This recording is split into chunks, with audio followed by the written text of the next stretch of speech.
fairly small mountains right in close to Reno. It doesn't have an official name, actually. Road to Nowhere Peak is just what some of the local hikers call it, because there's what was going to be a road kind of scarred across the side of the mountain, which just goes a short distance, and it's caved in at both ends. Nobody seems to know what it was for, who was trying to build it, or what was going to be what happened. Get to there, and that road goes nowhere, so they call it Road to Nowhere Peak.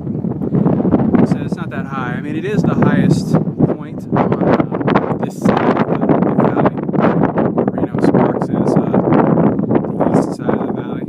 So I came up here to hike and just kind of get up high and sort my thoughts out a little bit, because I was upset. But I figured, since I'm up here, even though it's real windy, so this probably sounds like shit, but I figured I'd just show you guys real quick what it looks like up here, since I'm here. So let me turn the camera around. So this is a view down across the Reno Sparks Valley. In the center of the screen right now, far off in the distance, is downtown Reno. That big, sort of monstrously huge building off to the right, a little bit of that, is the Grand Sierra Resort, which is the biggest hotel casino in the city, formerly known as the Hilton, formerly known as Bally's, formerly known as the MGM. They've changed owners a lot over the years. You see the nugget there, that's that sort of strange pyramid-shaped one. That's in Sparks. East part of town is called Sparks. I mean, it's the city of Sparks. And then all this business over there and stretching farther to the south is all Reno. But the densest part of the city and the downtown is straight that way. That big hill or mountain right behind downtown is Peavine. That's kind of our local mountain here. I'm over on the east side and kind of pretty far south in, well, I parked my car in what's called Hidden Valley Park and then hiked up into the hills. I don't think the area where I'm physically situated right now is considered to be part of Hidden Valley Park or any park. It's just sort of open land. But this is...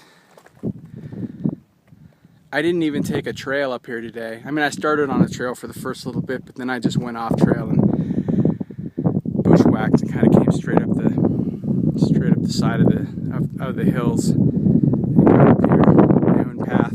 I've been up here once before with a Sierra Club hike, and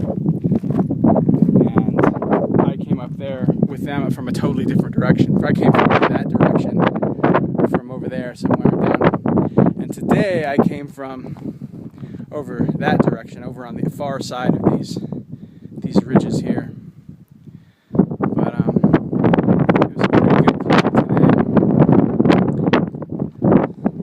I got to sweat and got some frustration, and now I'm up here in the kind of place that makes me calm.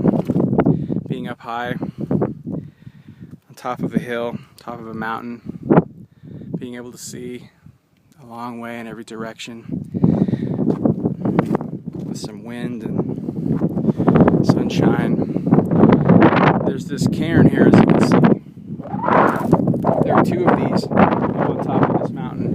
This is the high point of the mountain, and there's another cairn that I already passed, and I'm going to go back to here. But I don't know who stacked these rocks up here or how long they've been stacked up here, but I think it's been quite a while.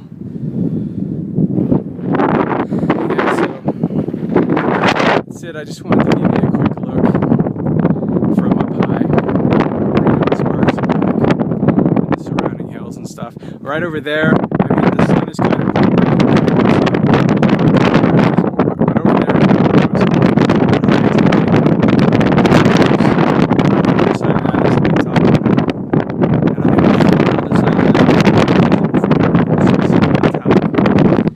okay, I'm going to talk a little bit about some things while I'm out here. I'm in a calmer spot, a little further down from the top of the mountain, where it's not so windy.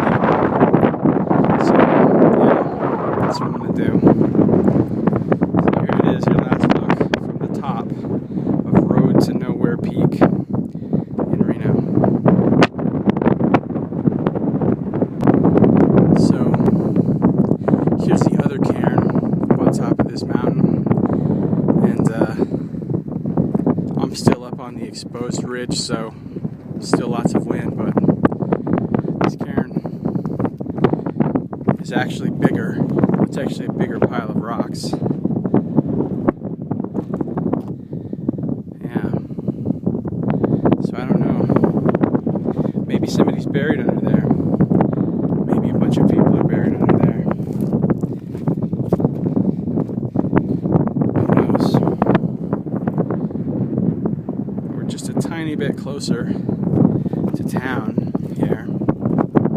So I'm walking down these rocks right here, which are super loose, which is probably the best idea I could possibly have. Okay, there's a flat spot. So there's Reno again. I'm not going to stop here and sit down and talk because, again, it's still too windy, but I'm going to work my way down to a nicer, more wind blocked spot and go from there. So I found a decent place to sit and just enjoy the view, and I'm a little bit out of the wind here, and I'm out of the direct sunlight too, which is nice. Still have a decent view, and I could just sit here and kind of chat a little bit, talk about where I'm at. But I'm not going to do that with the camera pointed at me, I don't think. Be a waste of this view, so I think I'm going to turn the camera around and just talk a bit while I show you guys the view from here. Yeah, so let's do that. So this is a sort of tree right above me. That's the way I just came from up the hill there. I'm not on a trail or anything. And this piece of earth right here is blocking the sun and a lot of the wind. And there's town. Straight down there, in kind of the very middle of the screen right now, is the parking lot where I parked my vehicle. I guess technically you can see it, although I can't really make it out. It's far enough away that... But somewhere down there is a white Ford Explorer, 20 years old, and it belongs to me. The trail that you nominally take from that park down there, it kind of winds its way up these hills, and then it goes down along down there at the bottom of this hill I'm currently on, and then it winds over and it goes up. Do you see it? You can see that trail cut into the side of the hill over there, and it goes that way, and it kind of goes up to the top of that ridge and then works its way back down, and that's the way I'm going to go down today when I leave this spot. It's not the way I came from, but it's the way I'm going to go down. And there's whatever the hell's back over that direction. That's all the stuff out in the desert to the east. Desert that way. I don't really know what's to the east of Reno much because I haven't really gone out there much at all. I mean, I've driven through there, you know, at times, but I have never hiked on any hills over that way yet.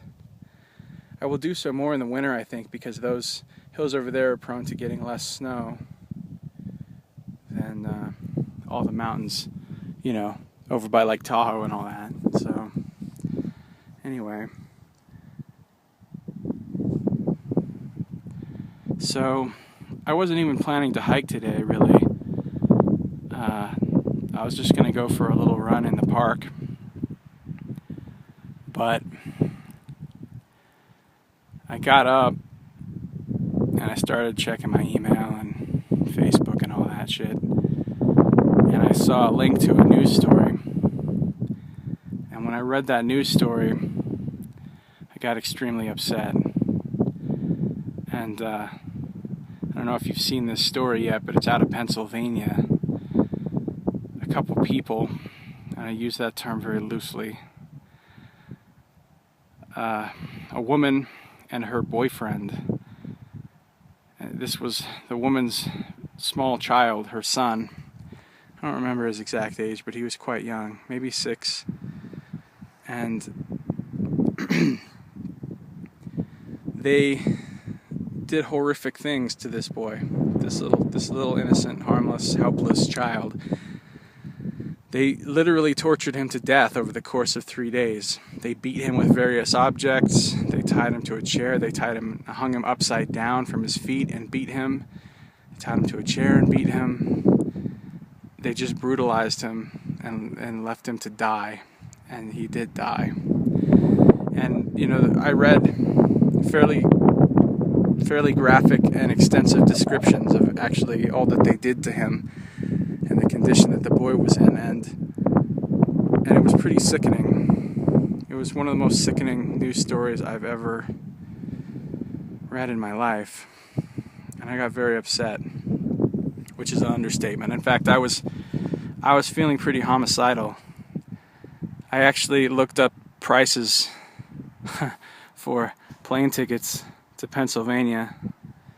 I was thinking I could go there, find out where that guy was being held. Of course, I wouldn't have any access to the woman. Find out where the guy was getting held and get myself arrested and somehow get close to that guy. And then I'm not going to relate to you the things that I fantasized about doing to him. But needless to say, I wasn't planning to go there to make friends. Now, of course, that's not a realistic thing. Like, you couldn't really do that, probably. I mean, I could try, but it would be very unlikely that I could actually get close to him. He's probably being held in solitary, in protective custody anyway, because otherwise people would be fucking him up right now. Which is kind of what I hope happens anyway. I hope they put that guy and her both in Gen Pop, wherever they are, and make sure all the other inmates know exactly what they did. Because believe me, some convicts will exact justice when a child is involved. That's some shit that they will not tolerate. But that probably won't happen. I don't know. I was so angry. And they're talking about seeking the death penalty, and I thought the death penalty is not good enough. That's not enough of a punishment for what they did to that child. To an innocent child who could not defend himself. And I mean, it was her child. It was literally her son. So think of the betrayal involved in that. These two people just seem like the most evil human beings. And I mean, I'm no stranger to evil human beings. I've met some really sick, fucked up people in prison and even out of prison when I was on the street. I knew murderers, rapists, sick, sadistic, violent people. Even a serial killer, a literal serial killer. When I was in Fort Lyon, that's one of the prisons I was in Colorado, we had an actual serial killer there. And strangely enough, he was a really nice old man. I mean, I don't know, not really nice. Like, I don't think he was going to be winning any Nobel Peace Prizes or anything. But, like, when you think about a serial killer, right, you imagine somebody who's a real asshole. And this guy was pretty chill, actually. But then it had been many years since his crimes, so he had had plenty of time to, get old and, I don't know, change his ways maybe. Hard to say with those types. Psychopaths, you never know if they're really reformed or not. Odds are good that they're not, really. But he was never going to get out of prison anyway, so it was kind of a moot point. Although I did know at least a couple Actually, 3 or 4 that come to mind right away. Murderers who were really, really good guys. Like, seriously good guys. Like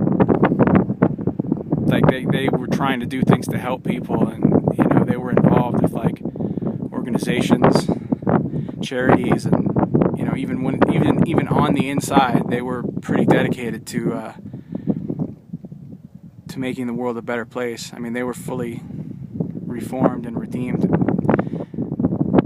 I find that sometimes in life, people that have done the worst misdeeds, people that have really sinned, I mean, and I don't mean that in a specifically religious connotation, but people who have really transgressed in ugly, ugly ways and have sort of faced that darkest side of themselves, if they get help, if they get put in the right situation that they need, I find that they can really turn themselves around and become, in many ways, more compassionate, more committed to justice and kindness than most other people who haven't done those things, because they have a lot to atone for, and they have a lot of compassion because they know how fucked up they are, and they know the darkness within them and their own capacity, human beings' own capacity for evil, for violence, for sadism, for selfishness. And I feel like, to an extent at least, well, to a pretty large extent really, I fit into that category also.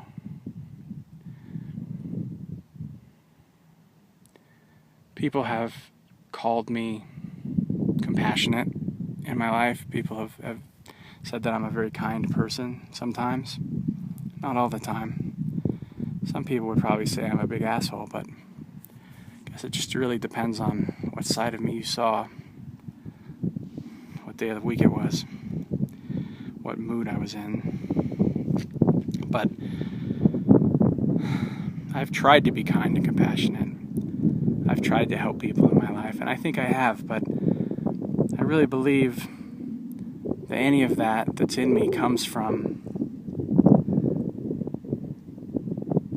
that sense of redemption, that sense of needing to atone, that sense of knowing that I am truly no better than anybody on this planet, knowing that when it comes to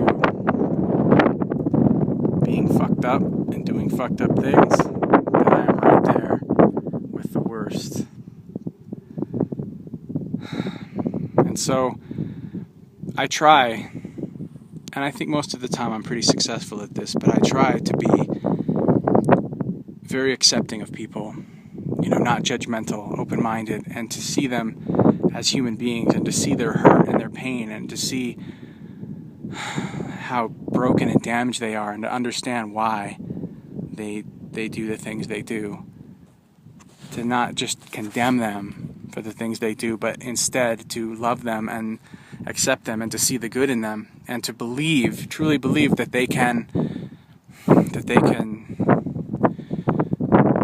better themselves, that they can do good and help people and make a positive impact in the world no matter what evil things they've done. And the truth, I don't really believe in evil anyway. I use the word as a shorthand, but I don't really believe in evil as such. But I'm not going to get into that whole philosophical can of worms right now.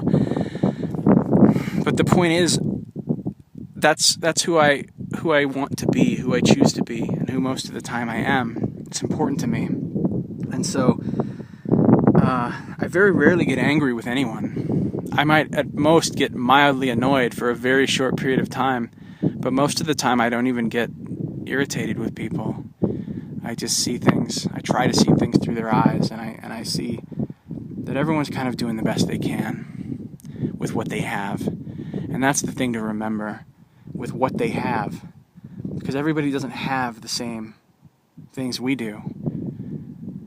And by things, I don't just mean physical possessions. I mean mental traits. I mean inner resources. I mean worldview and beliefs that support and engender good behavior, quote unquote.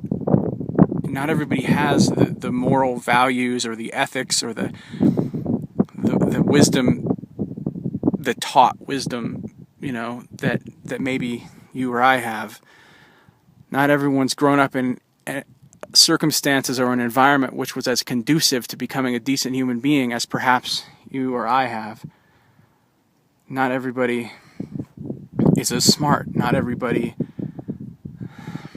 has had the same life experiences which have molded them and formed them and allowed them to be more compassionate, more honorable, more noble, more kind, more whatever, So I think it's important to remember that everybody doesn't necessarily have the same stuff going on inside their head, inside their heart and soul that we do.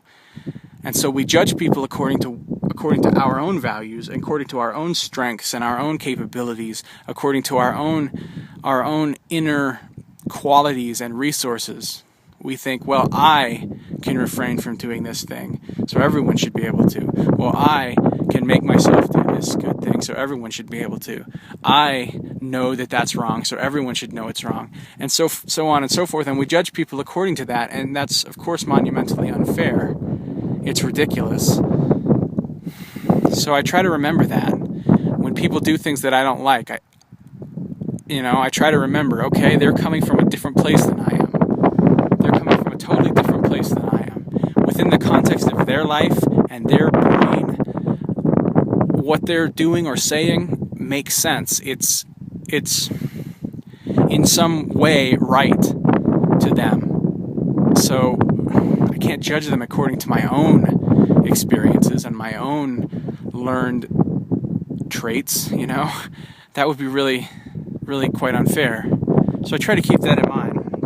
And it's funny because the last couple of days I've been pissed actually about things I've been reading on the internet, and I've been sort of mad at how judgmental everyone is, and how certain people have been so cruelly judged and considered like just a worthless piece of shit, and there's no benefit of the doubt given to them, and there's no recognition of their pain and their sorrow and their brokenness and maybe their mental illness or whatever.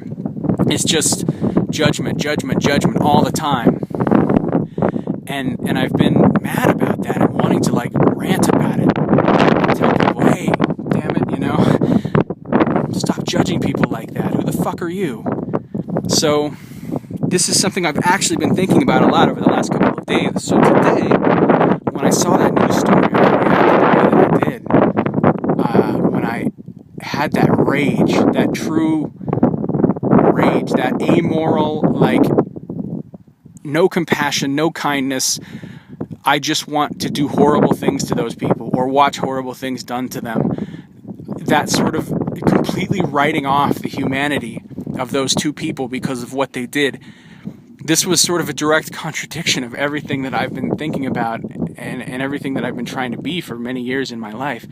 And so it really, first I was horrified by them and what they did, but then I was horrified at myself, at how quickly that sociopathic level of anger and will to violence came to me, even after so many years of not ever feeling anything like that. And how bad, truly, if those people had been accessible to me, right, immediately after I heard that story, after I read that story, there's no doubt I would have done sadistic shit to those people without batting an eye.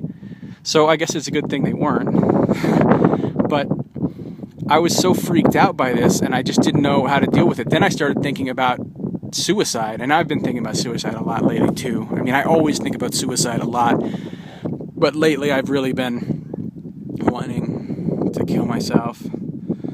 you know, the depression, like that depression where I get too depressed to play video games. That's bad, you know. Or like I have anhedonia, I think they call it, anhedonia. Yeah, it's a word that means like lack of pleasure, where I get so depressed that I can't even enjoy anything. Like I don't want to do anything that I normally consider fun because I can't even find it fun. Like I can't even muster the will to do something enjoyable. And I just sort of sit and stew, you know, and I sit there and I just read news stories and I read you know, blog posts and stuff about things that piss me off, and I just get more and more upset about them, and I sort of stew in it. So that's what I've been doing a lot for the last few days. But this story really snapped me out of it. I mean, this shocked me so much, and it made me so angry. And then I was shocked to see my own reaction. And then I thought, man, I should just kill myself, because I thought I don't even want to live in a world where these things happen. I don't want to live in a world where people do that sort of thing. I mean, these are not demons. These are not some sort of evil supernatural creatures that you know, they're not aliens. These are human beings that actually somehow through the course of their lives somehow became the kind of people that are able to do something like that to a child, to their own child, or at least her own child. The kind of people that are able to commit the worst cruelty I've ever heard of. And I mean, I've done some cruelty in my day, and I've seen some cruelty done, and I have known some people who are even crueler than me. And I have never met anyone, I don't think, that would do that. I think every person I met in prison would not do that. I cannot think of anybody that I met on the street or in a mental hospital that could do that. I mean, it's unthinkable. Right, so my battery's about to die, and my phone is out of memory for video, so I'm gonna have to stop recording here. But I'll record a little bit when I get home and finish my thoughts on this. So yeah, that's it for now. Alright, I'm back. As you can see, I'm no longer on top of a mountain, nor am I in my apartment, unless my apartment is quite a lot larger than, well, anyone's in the world. Which it isn't. In fact, it's very small. I went home and I had some dinner, took a shower, got cleaned up and all that. And I didn't want to just hang out in my apartment, trapped in there, alone in my little depression box, my little cage.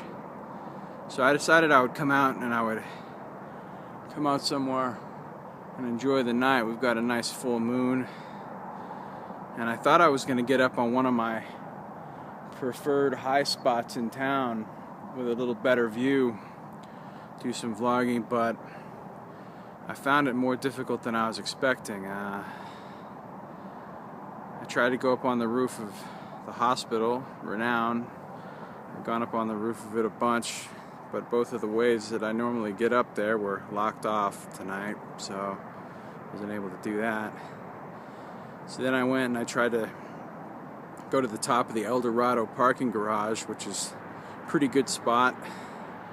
Some nice views of downtown, casinos there, but shortly after I got out of my car up there, I was just hanging out, looking over the edge. A couple security guards came rolling up on me really fast. I mean, their response time was amazing, actually.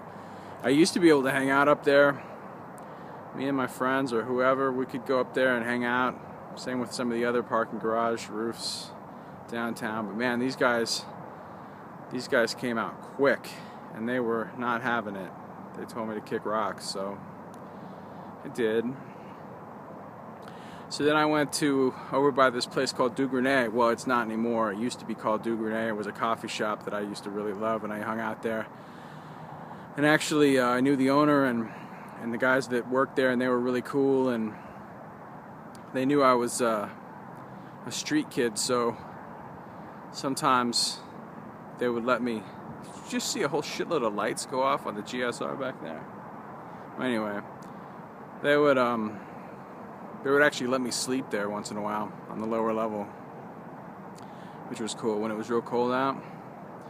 So practically lived there. So now, but anyway, so there's this building right next door to there, and I don't know even what's in that building. I didn't know what was in it then, and I don't know what's in it now. It's like some sort of law offices or something, I don't know. But it's like a 2-story sort of big house, and you used to be able to just walk right out the back of Dugrenay. You go right over to that building and go up the stairs and get up on the roof of it really easy. And we used to go and just sit on the roof of that building and just chill up there. I hung out up there with all kinds of people. So I went there, and now they've got the whole place fenced off with like this big, tall iron fence. So apparently no more just wandering up to the roof of that place. So that led me to here, which is not a high point or anywhere cool, really. I'm just sitting on a low wall right here by Gregg Street and Telegraph Street with the Grand Sierra Resort in the background, and it's a little lake. There's a little man-made marina there, as you can see, with the light reflecting off of it. And I'm just sitting here, and I'm gonna probably turn the camera around and just, you know, do some of that stuff for a bit. So let's take a look, shall we? So you can see how exciting things are this way. It's an intersection, good times. You've got the auto motion over there. That wasn't here when I lived here before. I've noticed something as I've been starting to look around, go back to some old parts of town and places that I used to know when I lived here 20 years ago. A lot of stuff is different. Things that were there before aren't there. A lot of places are closed up or they've changed, which is pretty disappointing. But this is the Grand Sierra. It's a pretty big hotel casino. You see it's got some fancy lighting stuff going on with the little light patterns going up the sides now. That's new. But I think mostly my memories of it were when it was called Bally's. That was a long time ago. And then it was the Hilton after that for I don't know how long. And I don't even know how long it's been the GSR. But now it is. And there's some water here. Yeah. So, and downtown's over that way, but you really can't see it very well from here at all. It's too bad those security guards made me kick rocks from top of the Eldorado parking garage, because that was actually a pretty rad spot. It would have been a good place to do some vlogging, because you can see several of the big hotel casinos downtown right up close, and you're up kind of high because it's a tall parking garage. It's like 10 floors. Anyway, so having a hard time right now. I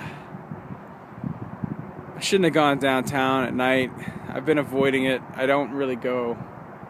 Well, I try to avoid really going many places in the city anytime, but especially at night.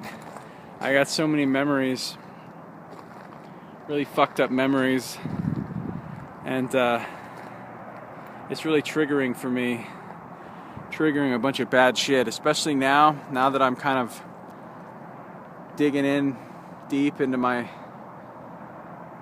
memory and all this stuff that I've had suppressed and I've been just not dealing with, not talking about, not thinking about for years and years and years, like 2 decades basically. And now I'm starting to, now I'm digging it all out and I'm writing about it and I'm thinking about it and I want to talk about it, and it's all coming out of me and I'm feeling it again, and it's fucked. It's really fucking me up. So I went downtown tonight. I never go downtown at night because, that used to be my world, and it was not a good world. It There's so many bad memories. Almost all the good memories I have from my life are from other places besides Reno. Most of my Reno memories are very painful. So, anyway, I went down there and I had to go inside the Eldorado Hotel Casino to get my parking ticket validated.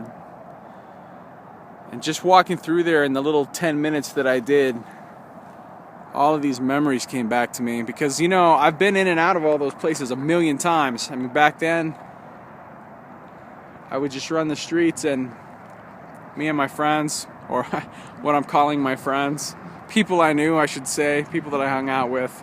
I don't know if friends is necessarily the best term for most of them, but they would, we would go in those places all the time. We'd go from one to another. We were in and out. We were at the coffee shops. We were, you know, I always knew a bunch of people that worked everywhere, so we were always doing stuff. And of course, looking for some kind of scam, some kind of hustle, looking for stuff we could steal. And it's funny, since I've been doing this thing again, doing this thing with, you know, with like my memories and like trying to kind of dig out all this stuff from the past and relive it in my head and figure it out so I can talk about it. As I've been doing that, I feel like a lot of the feelings and even the personality, the mentality that I had back then is kind of coming out a little bit. Like I find myself thinking about things the way I thought about them back then. Things I haven't thought about for 20 years, you know. I find myself feeling much more hostile and much more like suspicious of people and much more kind of prone to want to, I don't know, like snarl at people and and be fucking pissed off at people and thinking about, you know, wanting to steal shit and break shit and get in fights and it's weird, you know? It's weird because I've been really separated from all that stuff for so long. But I went in the Eldorado tonight and I was just like, fuck, and I was looking at the security guards and they were looking at me and they were giving me that look like they could just tell. And I know that look so fucking well. And I was looking around and I was looking at the fucking tourists because, you know, it's a big tourist town and there's so many tourists, and it's funny because, you know, you don't even really notice them when you're a local. You don't think about them. They're just like background. They're just like fucking cattle. At least that's how it was to us back then. The tourists, you know, they're not people. You didn't think of them as people. They were just something to fuck with, something for amusement, somebody to con or scam or steal from. You know, so you're just looking for ways to get over on them, ways to get something out of them. Either that or you just ignore them. They don't even count. They're not real. They're just these masses of bodies that are just milling around, and they don't really belong because the streets aren't theirs. They're ours. But just in the like 10 minutes I was in the Eldo, I saw 3 purses I easily could have grabbed that were unattended. Person not paying attention. And it's weird because I haven't thought that way in years. But I'm already starting to think that way again. And just walking through there and seeing all the little spots, all the little places, you know, that I've been so many times in the past. And all the memories it was triggering, the people that I was there with, and then the other casinos, and thinking about all of them and all the places I went to in them and who I was there with, and, you know, seeing the security office. I saw the little security office and I'm like, yep, I've been in there, you know, like, it's just crazy. It's crazy. I don't think it's a good idea for me to really be going downtown at night, at least by myself, because it really brought a lot of stuff up, like really upsetting. So anyway, as I was talking about before, you know what? Fuck it. I'm gonna turn the camera back around here so I can talk to the camera. So hold up. All right. So here we go again. Anyway, so as I was talking about earlier, when I was up on the hill, I got really upset about this news story, this case with this kid and the two sick motherfuckers that beat him and tortured him and fucked him up for 3 whole days, and then he died. And it was really brutal and disgusting. And you know, it wasn't the acts that they committed or the way that the kid died or the things that were done to him that really shocked me, because I could see all of those things. All of those things made sense to me. They were all things that I could imagine doing to somebody if they pissed me off. I mean, if they pissed me, that makes me sound like a real fucking psychopath. I mean, if they did something really horrible. And I don't even know, I mean, I've been pretty dedicated to being peaceful for a long time now, so I'd like to think I wouldn't even do anything like that now to anybody, but I mean, back then, back in the day, back when I didn't give a fuck, when I was completely broken, I was just a fucked up kid. Back then, I could have imagined doing any of that stuff to somebody. Even worse stuff. Now, what really bothered me about it was the fact that it was a 3-year-old kid. Totally helpless. Totally innocent. There's nothing that kid could have done to warrant any of that, you know? And for people to be able to... for them to be able to do that. I mean, this isn't just like, oh, they beat the kid and then that was it. Or, oh, they killed the kid. No, I mean, they systematically, like, cruelly, over the course of days, kept beating this kid, tied him to a chair and beat him. Why you gotta tie a 3-year-old to a fucking chair to beat him? Hung him upside down. Hung him from his feet upside down and beat him. I mean, that's some sick shit. That's like what I would do to somebody who raped a child. That's like what I would do to like a completely horrible, monstrous person. Not to a fucking kid. Not to a 3-year-old. Not to my own 3-year-old in the case of the woman. It's fucking sick. Can't even believe it. So I was thinking, fuck, you know what? I don't even want to live in a world where people are capable of this. Where human beings can do this, can be this way. I don't want to live in a world where our society or whatever is such that it makes people like that. So I'm starting to think about suicide. Man, I've been thinking about it a lot. But I was really thinking about it today. Like, you know what? I might as well just fucking kill myself. This world is so fucked. People are so fucked. There's nothing I can do about it. I'm fucking powerless. I'm helpless. There's so many things in the world that piss me off and that make me sick and that make me sad and that are horrible. So many things that have been done to me. So many things that I've seen done to others. So many things that I've done to others. And so many things that are just taking place all over the world that are so huge and they're just affecting millions. And there's just... this sick shit is everywhere. And there's just evil, small and large, everywhere. And there's nothing I can do about it. Nothing. I can't fucking do anything about it. I'm fucking helpless. I'm helpless to make any of it better. And I hate that because I have this strong sense of justice in me from when I was a kid. And, you know, I want to be able to do something about it, but I can't. And it just drives me fucking crazy. So... you know, I think, fuck it, you know? I can't do any good in the world. I can't accomplish anything. I can't help these fucking people. I can't stop this horrible shit from happening. And I ain't got nothing to live for. You know? I really don't. I haven't really accomplished anything or done anything or been part of anything, belonged to anything, had any satisfying relationships, had any intimacy or closeness or camaraderie or anything for so fucking long.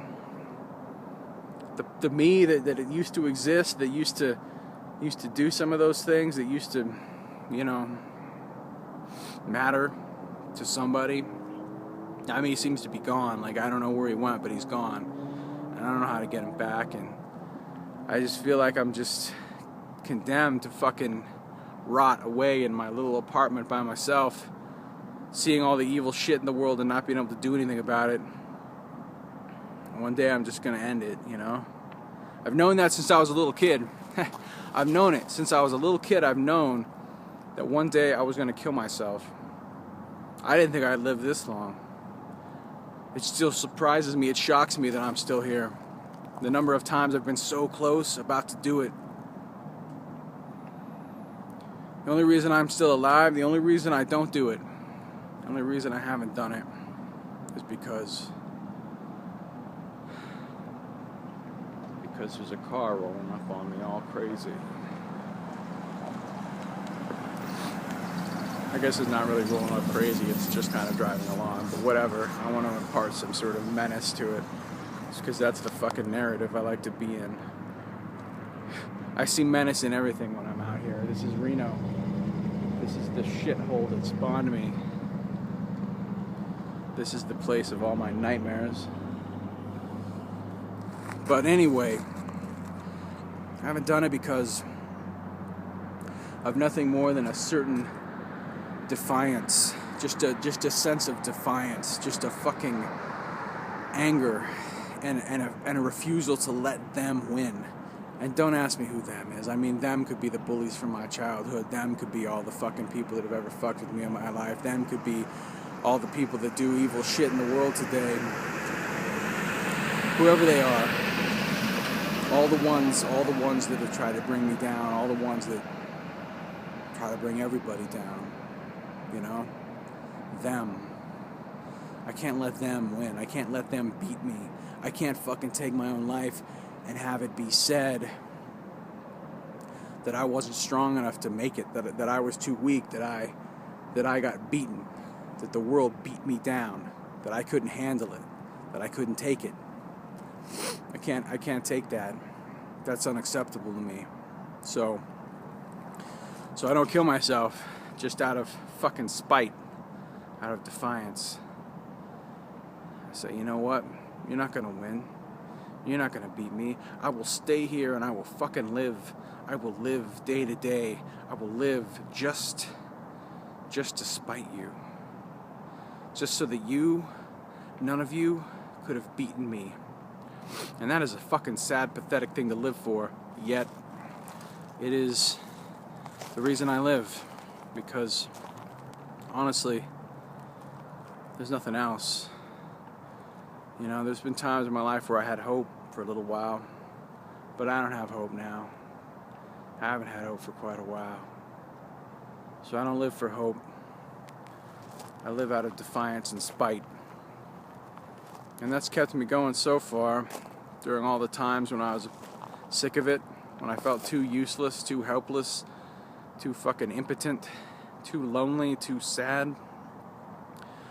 When I thought, you know what, fuck it, I can't do it anymore, I can't do this, I'm just gonna go. I'm just gonna fucking go. It's my right to end my life when I fucking want, and I'm gonna end it. But every time there was this voice that came up in my head that said, nope, don't let them win. Nope, you're not gonna let them beat you. You haven't gone through all of this. You haven't endured all the shit you have to let them beat you now. And that's it, so I make it one more day. I just keep going, one more day. One more day, one more day. The thought of growing old, the thought of having to go through hundreds, thousands more of these fucking days, it just terrifies me sometimes. It makes me so miserable because I don't want to do it. I just want to die, but I keep going. I just keep going because I don't want to admit defeat, you know? And so I keep going. So anyway, that's what I was thinking, and I was in a real bad place because of that news story and everything that I've been feeling and thinking, and I was so horrified in my own response and how violent and angry and enraged and, you know, wanting to do horrible things to these people that I was feeling. So I thought, you know what, I gotta get out of here. I gotta go hike. I gotta go get away from the city, away from my apartment. I got to get up in the hills. I got to get up in some fresh air and sunshine in a high place where there's nobody around, where I can see for a long way and just clear my head. So that's what I did. That's why I went up there. And, you know, it helped. It helped. I was feeling pretty good after that. Well, good. I was feeling less horrible. And, but then I went downtown, and now I'm all fucked again because all the memories and shit. But anyway, I don't know. I mean, on a positive note, I feel like, you know, like I shouldn't try. There we go. Let's see what we got going on here. I feel like I shouldn't.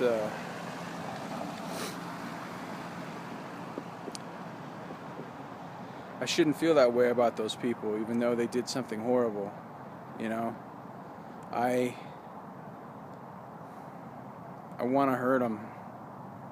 I want to see terrible things done to them, but I know that's wrong. I know that's not who I truly am. That's not who I choose to be. That's not the world I want to live in, and that's not the worldview that I truly feel reflects my deepest heart. That worldview, that idea, that wrathfulness, that just comes from my pain. That just comes from my damage. That comes from the scars that have been layered on top of me from outside, from this world, from the cruelty of others.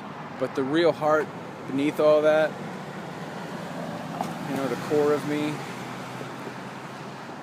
my inner child, my Buddha nature, my Krishna consciousness, whatever, that part of me just knows that they're just people like me.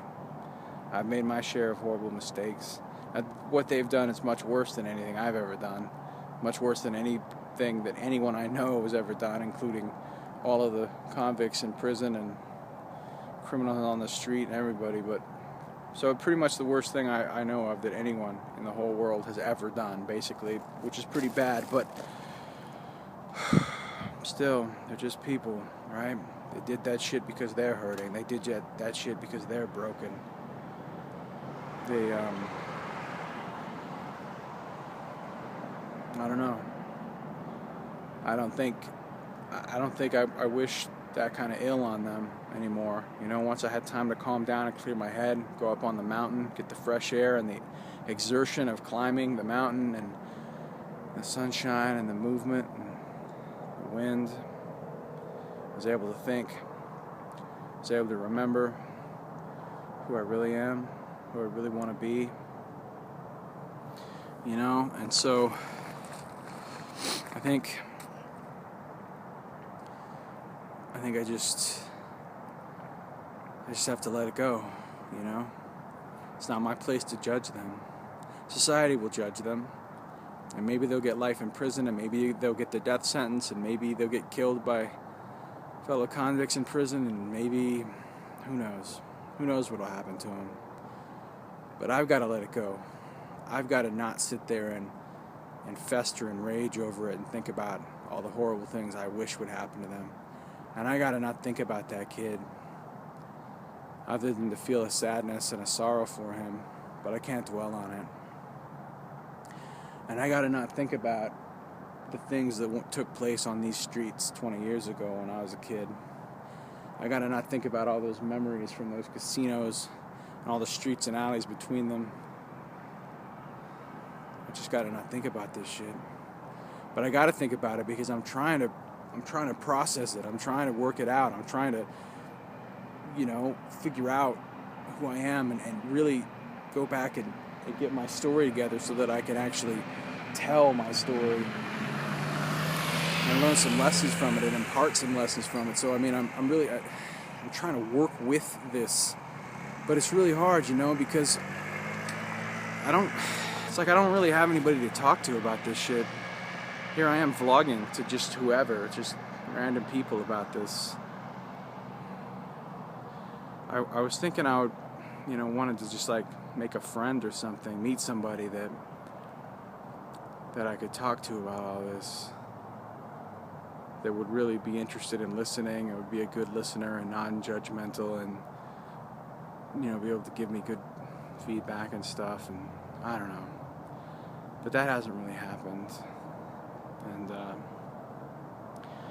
so I figured, okay, I'm not really ready to actually write, like really write, so I'm just going to start doing this vlogging thing and just start working it out, start getting some of it out there, just sort of vomiting this stuff forth, and just digging around in there. It's like I've opened a vault, a huge vault down inside me, and in that vault are all of these memories and feelings that I haven't thought about or talked about or dealt with for all these years. And so much stuff is coming out of there, it's just like I ripped off a scab and the wound underneath wasn't healed, and so now blood is just gushing out. It's tough. But getting out and doing the hiking, that helps a lot. And just being out here, I guess, is better, I suppose, than just being in my apartment trying to talk about this shit. I don't know.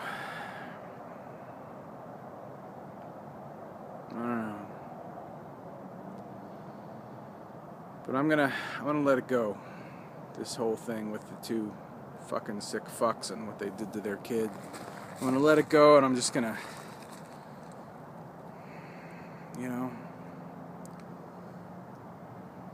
I'm gonna let what happens. It's got nothing to do with me, and it's not my place to judge them. I'm not gonna rage over it anymore. Well, I'm intending to try to not rage over it anymore. We'll see. We'll see, but and I just gotta keep trying to do this thing, where I talk about my stuff, because I think the more I talk about it, the more I get it out of me, the better I'll feel, because I still have so much of this shit in me that I haven't talked about, and it's all just churning and bubbling inside me right now. So I just got to keep kind of purging it out, I guess. And so that's what I'm gonna do. But I don't know. I guess I don't really have much else to say.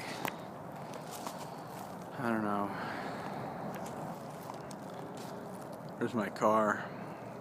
1995 Ford Explorer. Just rolled over 100,000 miles. There's the old Grand Sierra. It's a pretty big place.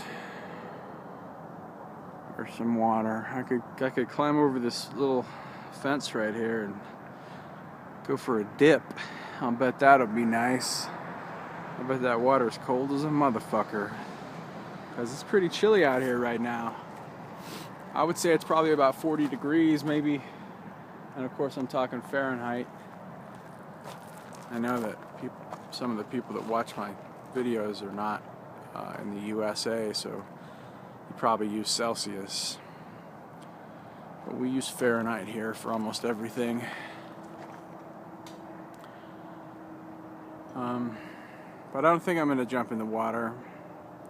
It seems like it would just be a lot of unpleasantness. Yeah.